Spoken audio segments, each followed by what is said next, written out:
Hello sir. सौम्य, congratulation. सबसे पहले ढेर सारी बधाई आपको, congratulations. Thank you so much and congratulation to you too sir. आप लोगों की मेहनत के बिना कुछ पॉसिबल नहीं है सर। हम लोग मेहनत करते हैं, कॉन्ग्रेचुलेशंस आपको ज्यादा बनता है, हमें नहीं। हम सबको सर पढ़ाते हैं। विदाउट टीचर्स एफर्ट्स कुछ पॉसिबल नहीं है। चलो, थैंक यू।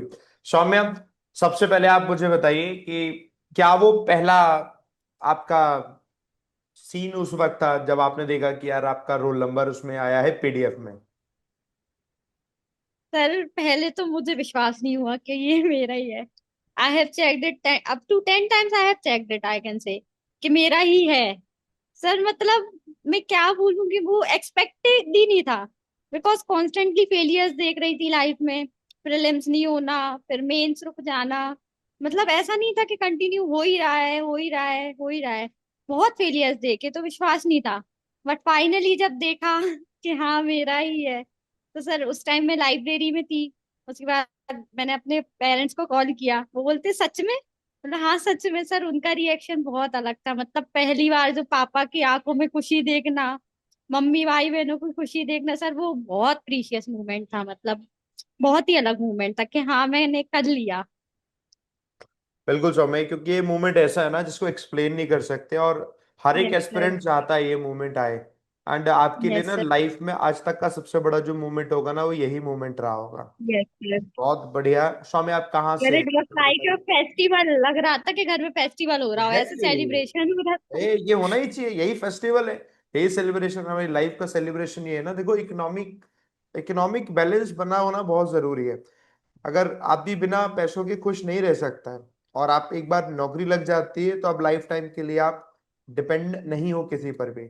डिपेंडेंट हो गए हैं सर। और एकदम फिट फाइन। ये बताइए, अपने बारे में सर बताइए, आप कहाँ इसीलिए। से हैं और कब से प्रिपरेशन यस कर रहे हैं? Sir. I am from Ashok Nagar, Madhya Pradesh. And sir मैंने 2023 में अन अकेडमी का बैच लिया था। From 2023 I am studying. मतलब 2023 में ग्रेजुएशन चल रही थी मेरी। उसके बाद फिर 2023 के मैंने एक दो ही एग्जाम्स दिए। 2024 में मैंने एग्जाम्स दिए एंड ये एसबीआई क्लर्क 2024-25 का क्लियर कर दिया। अब मुझे एक बात सर बताइए, IBPS. Yes sir.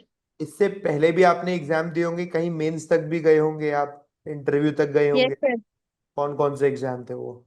Sir IBPS PO में I have achieved 20.75 marks in mains also. मतलब मेरी इंग्लिश सर मतलब बहुत अच्छी हो गई थी। जस्ट आपके एडिटोरियल एंड सर मैंने अन अकेडमी पे भी आरपी का बैच वगैरह क्लासेस वगैरह फॉलो की। सब कुछ मतलब सर वही है कि कॉन्स्टेंटली एक टीचर पे ट्रस्ट करके फॉलो करना। उसके बाद वही यही है कि सर हार नहीं मानना मेन। बिल्कुल लाइफ बात में सही है। बहुत जब इश्यूज आपका होते हैं। फेलियर आता था, क्योंकि बहुत से एस्पिरेंट्स ना आज यही जानना चाह रहे हैं कि जब आपका फेलियर आता था, आप देखते थे इसमें नहीं हुआ, रिजल्ट आया नहीं हुआ, उस वक्त ना बहुत मुश्किल होता है फिर से कैसे हम पढ़ाई शुरू करें, फिर से हमें क्या ऐसा करेक्ट। करें कि एकदम फिर से बाउंस बैक हो पाए। तो उस वक्त आपने क्या किया था, क्या वो स्टेट ऑफ माइंड था उस वक्त? क्योंकि ये आप जो आज बताएंगे, ये बहुत से स्टूडेंट्स बिल्कुल रिलेट कर पाएंगे और सीखेंगे भी। सर मेरे साथ तो ये हुआ कि मैं जैसे जिस हमेशा ऑलमोस्ट शाम को रिजल्ट आता था, उस दिन मैं कुछ रिएक्ट नहीं करती थी। उस दिन जस्ट शांति से सो जाओ। नेक्स्ट डे बहुत अच्छे से सोच रहे हैं कि अगर इस चीज में इन्वॉल्व हुए हैं तो हार तो मानना है नहीं। क्योंकि किसी चीज को पाना है तो इजी तो कोई भी चीज नहीं है। Everything is difficult. बस यही है कि कॉन्स्टेंटली लगे रहना। जैसे बाकी बच्चों ने सक्सेस पाई है, अपन को भी मिलेगी आज नहीं तो कल। बस यही है कि टीचर को ट्रस्ट करो, जैसा वो बताते हैं वैसा करो। आज नहीं तो कल होगा, ये बिल्कुल, डेफिनेटली है। और वो आपका हो भी गया, है ना? Yes sir. आप देखते थे जो स्टूडेंट्स के हम लोग फोटो दिखाते थे, हम लोग सारे टीचर्स पढ़ाते हैं कि देखो यस इनका। सर, ये मेरा सपना था कि मतलब मैं भी उस वीडियो में, मेरा भी फोटो एक दिन आना चाहिए। अब आपका भी फोटो आएगा, हाँ। बहुत खुशी होती है जब आप जैसे कैंडिडेट्स को देखते हैं, आप मेहनत कर रहे हो, मेहनत करने के बाद आपने सिलेक्शन लिया। बहुत बढ़िया। आप मुझे सर कुछ। बहुत बहुत फेलियर्स देखे हैं, पर सर मतलब यही है कि हार ना मानना ही ऑप्शन है एक। सही कह रहे हैं। अब मुझे आप अपने इन फेलियर की एक दो स्टोरी और सुनाओ, जिसमें मैं ये जानना चाहता हूँ कि अगर आप जब फेल होते थे तो आपको पता चलता होगा कि मेरा ये पर्टिकुलर सब्जेक्ट वीक था, तो क्या वीक लग रहा था आपको और क्या स्ट्रांग लग रहा था, कैसे आपने ओवरकम किया उसे, या फिर सारे एवरेज लग रहे थे? कौन कौन से सब्जेक्ट, ये मुझे आप थोड़ा डिटेल में बताइए। मतलब सर मेरा आरआरबी क्लर्क रह गया था 0.25 से। उस टाइम मैंने एक चीज नोटिस की थी कि मेरी एक्यूरेसी सही नहीं है। और उसके बाद मेरा आईबीपीएस क्लर्क 0.75 से रह गया था। हम्म। देन आई नोटिस्ड कि मेरी इंग्लिश में क्या है कि सर मैं पैराजंबल भी बना लेती थी, आरसी बना सब कुछ लेती थी, हम्म। बट एक्यूरेसी नहीं आ पाती थी। फिर मैंने बहुत प्रैक्टिस की, मतलब इंग्लिश में भी बहुत प्रैक्टिस की। मेन मेरी थोड़ी सी रीजनिंग लैग कर जाती थी, और इंग्लिश और मैथ्स मेरा बहुत ज्यादा स्ट्रांग था। तो हम्म। मतलब मेरा यही है कि सारे सब्जेक्ट को बैलेंस करना बहुत जरूरी है। हम्म। मतलब ऐसा नहीं कि इंग्लिश को अपन पीछे छोड़ दे। हम्म। बिकॉज इंग्लिश और जीए एक ऐसे सब्जेक्ट हैं जो बहुत ज्यादा इंपॉर्टेंट है। हम हम्म। लोग उनको सोचते हैं कि छोड़ दे, बट मैंने सर कॉन्स्टेंटली सुबह उठ के एडिटोरियल, उसके बाद क्लास देखना, उसके बाद करंट अफेयर्स, मतलब मैंने कोई चीज स्किप कभी नहीं की। क्या शेड्यूल रहता होगा कंसिस्टेंटली। आपका उस वक्त? यशन मेरा शेड्यूल सुबह 9 बजे मैं लाइब्रेरी जाती थी, सबसे पहले मैं आपका एडिटोरियल देखती थी। उसके बाद फिर मेरा एडिटोरियल मैं देख के बहुत अच्छे से वोकैब रिवाइज करना, सब कुछ करना। मतलब इंग्लिश में तो सर मैंने क्लासेस आपकी और एडिटोरियल ही देखा है, ये दो चीजों से ही मेरी इंग्लिश इतनी अच्छी हो गई थी कि इंग्लिश में मेरा मतलब इवन मेंस में 20.75 थे, आईपीएस पीओ। मतलब बहुत टफ शिफ्ट था सर, बहुत टफ पेपर आया था। देन ऑल्सो मेरी इंग्लिश बहुत अच्छी थी, बिकॉज क्योंकि प्रैक्टिस बहुत जरूरी है। बहुत सारे क्विज लगाए मैंने, आपके अन अकेडमी के टेस्ट वगैरह जो रहते थे वो भी लगाए। उस टाइम बहुत कम मार्क्स आते थे, पर एग्जाम में जाके अच्छा हो जाता था क्योंकि उसका लेवल थोड़ा अच्छा रहता था। उसके बाद सर मतलब ये है कि आप जिस चीज में वीक हो ना, उसको बहुत जरूरी है कि इम्प्रूव करना। मतलब मैंने अपनी कमियां देखी, मेन चीज यही है कि आप टेस्ट लगा रहे हो उसको एनालाइज नहीं कर रहे हो, वो चीज भी बहुत मैटर करती है। एक्यूरेसी बहुत ज्यादा मैटर करती है, और एक कंसिस्टेंसी।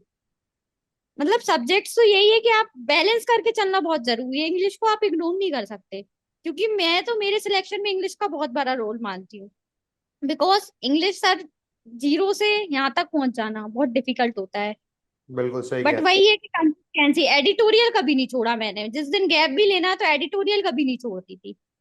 हमेशा पढ़ा है सर एडिटोरियल, तो हमेशा आपकी मतलब वो क्वेश्चंस भी सॉल्व करती थी जब आप डालते थे, जिस दिन वीडियो नहीं उस दिन भी आप आरसी के क्वेश्चन सॉल्व करती थी, तो 10 क्वेश्चन आपके एडिटोरियल में रहते थे। वो कॉन्स्टेंटली फॉलो किया है मैंने सर।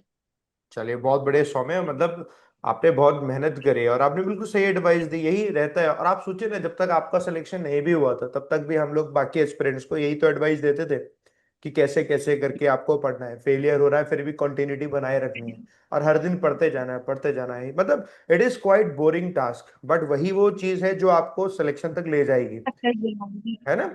यस। सौम्य, आप तो देखो एसबीआई में जाने वाले हैं, अब आपका डीवी हो जाएगा, आप एसबीआई में पहुंच जाएंगे।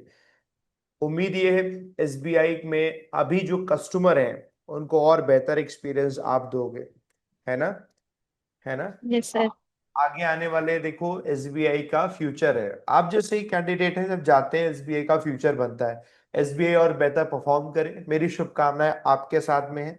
और ढेर सारी बताई एक बार फिर से आपको भी, आपकी पूरी फैमिली मेंबर्स को भी, है थैंक ना? यू सर, और आपको भी मेरी साइड से बहुत ज्यादा थैंक यू सर। आप थैंक यू। लोगों का जो कंसिस्टेंसी थी टीचर्स की, टीम एबीपी की, पर वो कोई नहीं दे सकता।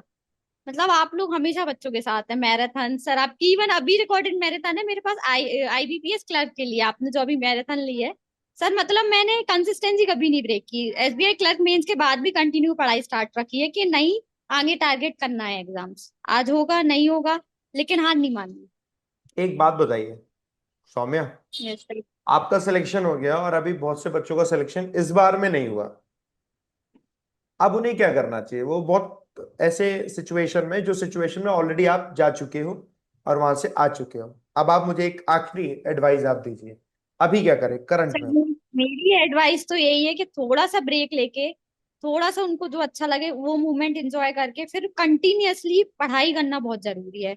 मतलब थोड़ा सा ब्रेक एक दो दिन लेना चाहते हैं तो बिल्कुल जो चीज उनको अच्छी लग रही है वो करें, लेकिन उसके बाद कंटिन्यूअस पढ़ाई करना बहुत जरूरी है। बिकॉज सर मेरी लाइफ में भी बहुत फेलियर रहा है, बहुत, पर मैंने हार कभी नहीं मानी। मैंने एक दिन जब बुरा लगा होगा, पर नेक्स्ट डे पढ़ाई करनी है, क्योंकि अगर वो नहीं करते तो आज ये दिन नहीं देख पाते। कंटिन्यू रहना बहुत जरूरी है सर, टीचर्स को फॉलो करना बहुत जरूरी है, बिकॉज टीचर्स जो बोलते हैं ना वो हमेशा सही होता है। अगर मैं आज टीम एबीपी को फॉलो नहीं करती तो शायद मेरा सिलेक्शन सर पता नहीं हो पाता, नहीं हो पाता। मैंने ब्लाइंडली आप लोगों पे ट्रस्ट किया है पूरा सर, मतलब जो आपने बोला है बिल्कुल वैसा ही, बिल्कुल पढ़ना चलो है बहुत तो यही बढ़िया करना है। सामने, सही कह रहे हैं आप। ऐसे ही सिलेक्शन देखो और भी बच्चों का भी हो, पूरी उम्मीद है।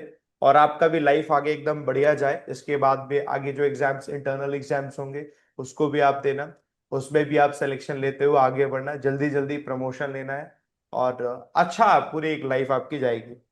ढेर सारी शुभकामनाएं स्वामी आपको। Thank you very much thank you so much experience sir, share thank करने। You sir. All the best. Thank you sir.